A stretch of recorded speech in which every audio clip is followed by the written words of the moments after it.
Happy holidays and welcome to This Week in East Brunswick. This week, children in the township got the chance to have breakfast with Santa Claus.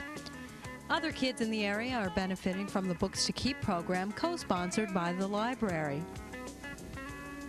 There are alternatives to giving birth in a hospital. We'll travel to Princeton to a birth center with a different philosophy. These stories and more are coming up, including tips from PSEG and from Consumer Affairs Director Adrian Eisner. We'll also have our regular council review.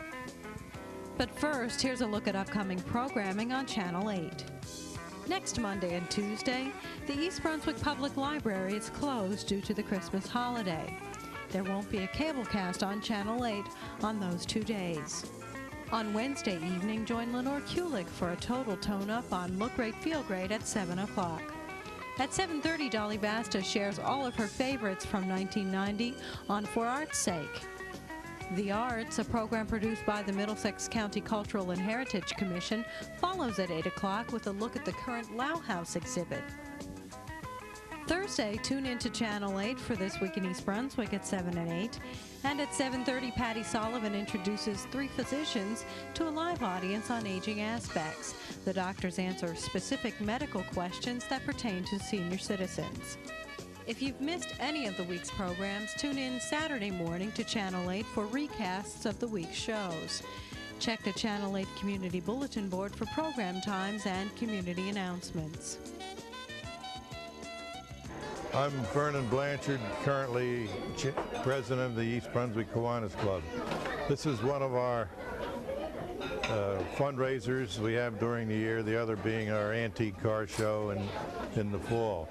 We expect to have about 350, 400 people, raise approximately $1,000 to $1,500 for local and national charities.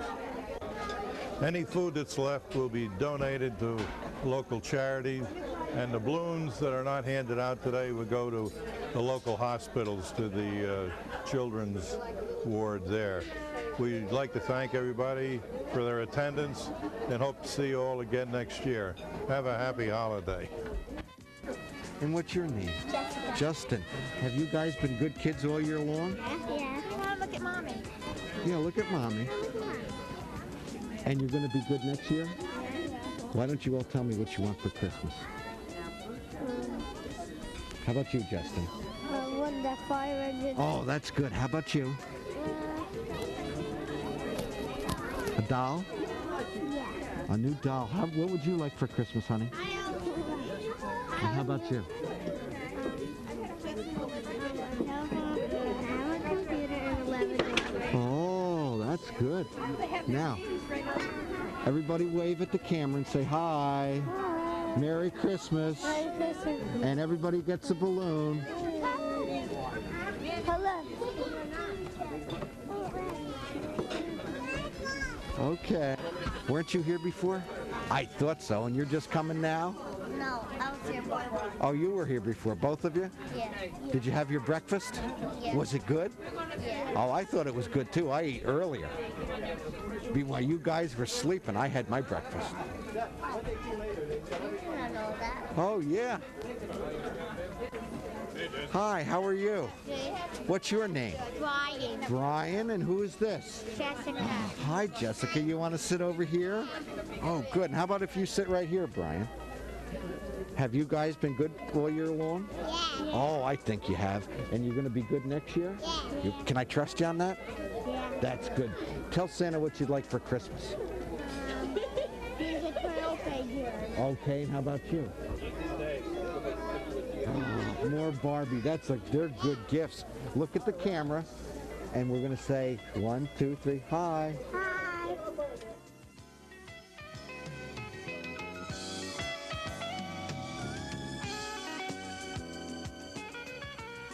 Children throughout Middlesex County are receiving Books to Keep through a program conceived and organized by East Brunswick Library Director Sharon Karmazin. Earlier this week, Head of Youth Services Carol Phillips visited 20 preschoolers at the Head Start in Sayreville and gave them each an opportunity to choose their own book. Okay, hi boys and girls. We're so happy to be here today. My name is Carol Phillips and I'm from the East Brunswick Library. And this is Trudy Pianco, and I think you know her. She's from the South River Library.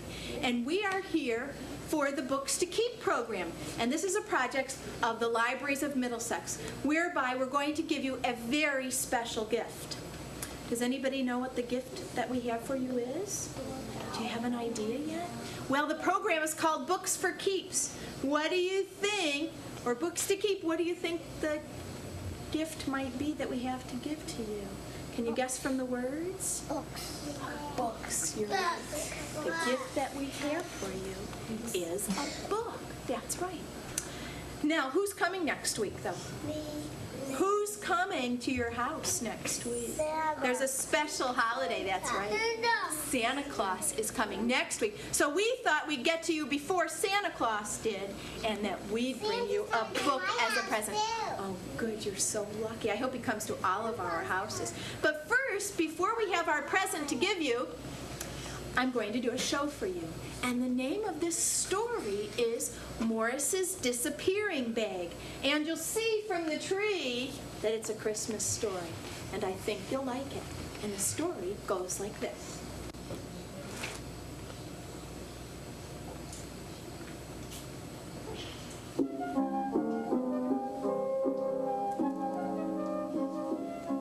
Morris's Disappearing Bag.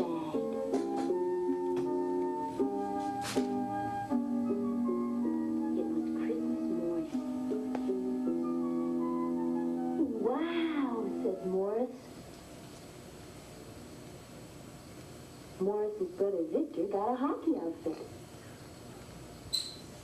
Morris's sister Rose got a beauty kit. Morris's other sister Betty got a chemistry set. And Morris got a bear. All Christmas Day, Victor played hockey. And Rose made herself beautiful. And Betty mixed acids.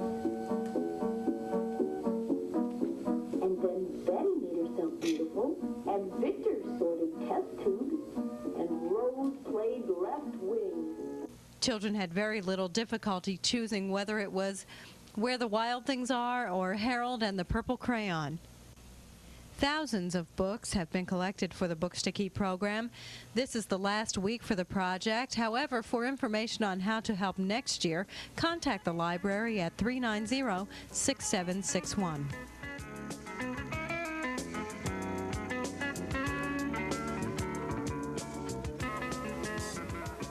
Hello, and welcome to Consumer Aware.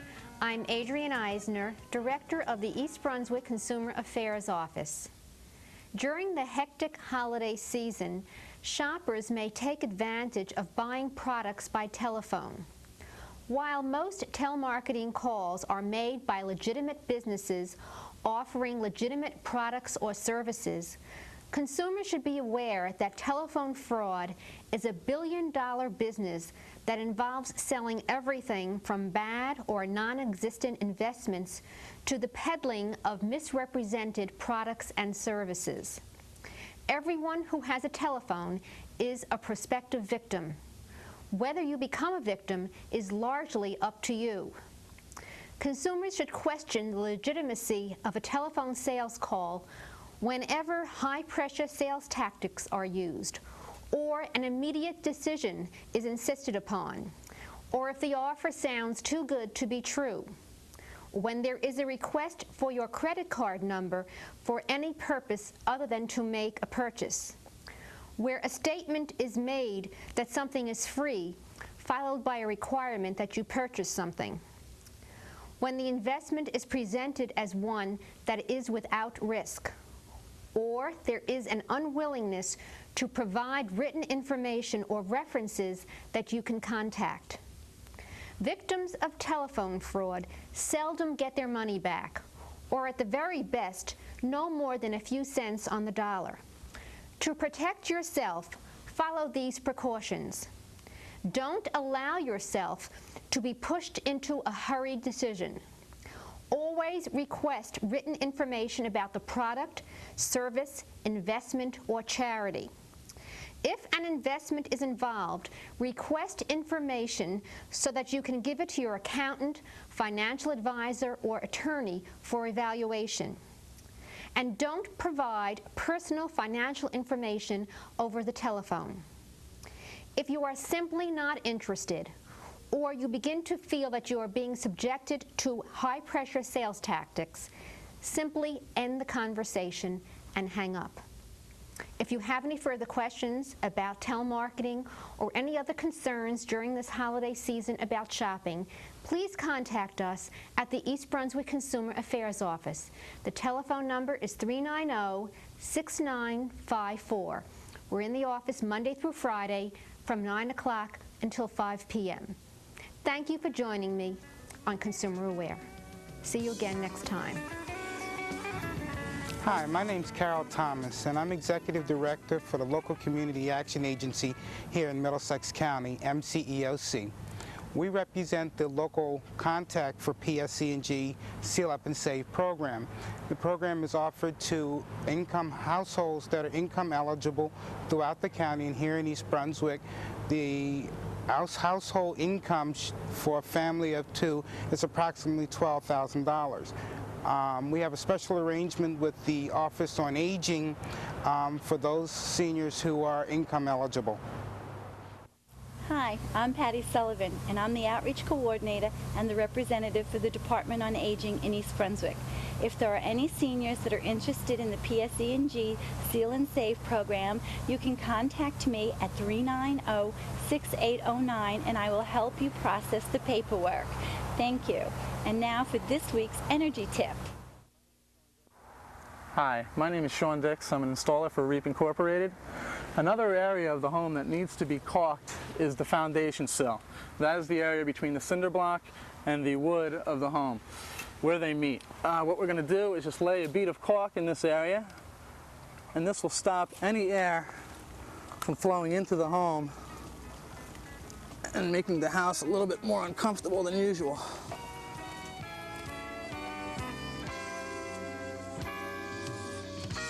If you've had a baby in a hospital, or if you haven't had one yet, you might be interested in alternatives available at Family Born in Princeton. This spring, Anne Marie Anderson provides coverage of this progressive birth center for Let's Talk Health. Midwives and trained lay assistants attend mothers in labor and help with the birth of their babies, in either a hospital setting or in the home-like environment of the Family Born Center. Here's an excerpt of an interview between Anne Marie and co-executive director Marcy Kahn. How does a hospital delivery differ from your birthing center? The birth center, the care is the same. The care is given by our midwives. The difference in a birth center setting is that there's more autonomy. There is a little bit more control over what happens during the course of that labor and birth. In the hospital, you still have to adhere somewhat to hospital protocols and procedures, even though our backup hospital is very progressive and works closely with us and has gone to great lengths to set up a program with us that is almost like a birth center, but not quite. Can you take me through the building and tell me what the different rooms are? Well, we actually have 3 buildings on our site. The birth center building has 2 levels. The downstairs is exclusively the birthing suite. And when you walk in the front door, there's a hallway with antique furniture on either side and stenciling all along the ceiling to give a very homey atmosphere. And then there are 2 birth rooms.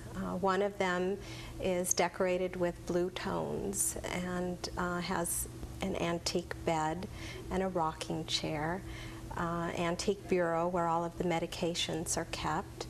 And the other birth room has peach tones with blue contrasts, and that has a beautiful quilt and a bassinet, which is rarely used because the baby's always with the mother, but it looks very pretty there. And there's also a rocking chair in there.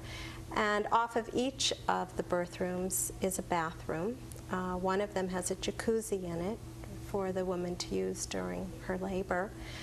We also have a family room, which can be used either for family members who are present during the labor or the birth, or siblings, or friends, or anyone that that woman has and her partner have chosen they would like to have present during this birth experience.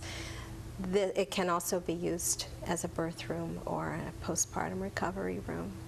What kind of criteria is used in determining whether a woman is right for a family born? For the out-of-hospital setting, there are state guidelines that we follow. There would be such things as age limits. A first-time mother would need to be 34 by her last menstrual period to be eligible to give birth in the birth center, and any subsequent pregnancies, the woman could not be older than 39 at her last menstrual period. In the birth center, if someone is having twins, or if the baby is breech, or if she's had any medical condition, a long-term medical condition that would preclude her from being considered low risk. What about complications during the delivery? How is that handled? Most of the complications are screened out during the pregnancy, which is an important factor in midwifery care. The visits, each visit is extremely extensive and lengthy, and the reason for that is both for informational exchange, but also for the midwife to have a real understanding of this woman and this baby so that she can pick up early signs of problems and then assess with the woman and with our backup physician whether she should continue in the out-of-hospital program. But if a woman should come in labor and need to be attended in the hospital, one of two things can happen. If it's failure to progress, which is the overall primary reason that a woman would leave the birth center in labor, then she would go to our backup hospital, probably in her own car with her husband or partner. If it is an emergency situation, we have an arrangement with the Princeton Rescue Squad, and they come to our center and then transport the woman to our backup hospital. Safety is our main concern and our guiding force in our decision making as to how a complication would be handled. For more on Family Born, look for Let's Talk Health in the spring.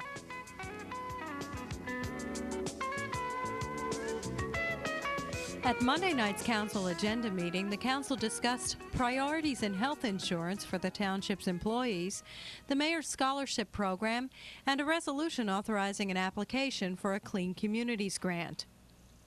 In other council news, it's likely that Councilman Ira Oskowski and Irving Sporn will serve as council president and vice president, respectively.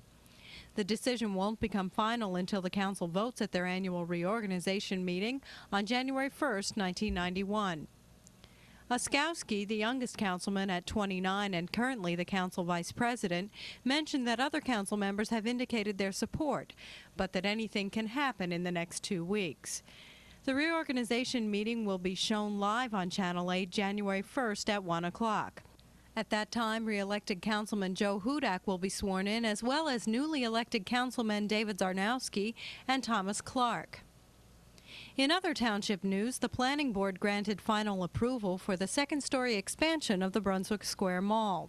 Officials and mall owner, the Edward J. DeBartolo Corporation, hope that the expansion will secure the mall's long-term economic outlook. Several residents from the areas surrounding the mall fought the expansion, citing concerns over increased traffic, crime, and noise. The DeBartolo scrapped plans for a third anchor store, reduced the number of parking spaces, and agreed to upgrade roads in the area in an effort to cooperate with residents. The addition will be a 190,000 square foot second story to include a food court and 5 additional movie screens in the existing 2-screen theater. A 679-space parking deck will also be added in back of the mall. Construction is scheduled to be completed in the fall of 1992. Hi, I'm Amy Fisher. I'm the Director of Community Relations for the school system. Today I'm at Chittick School with Mrs. Lucia Shamides, the music teacher. Hi, Mrs. Shamides. Hello, Amy. Nice to have you here. This is a very exciting day for our school. Now today is your concert. Could you tell us about the theme of the concert? The theme that we've chosen this year is the affirmative action theme. It's called Unity in Diversity, and it gives all of our ESL children the opportunity to come in their native costume and to actually sing some of their native songs. And the other children are also singing with them, is that true? Right, we're singing in many different languages today. There's also a special feature that you wrote. Could you tell us about that? You mean the acrostic? Yes. We took the letters from UNITY in diversity and made a motto from them. And from that, we made an acrostic, which is a rhyme. And some of the teachers on the staff here helped me. So it was kind of fun. We all got together and did it.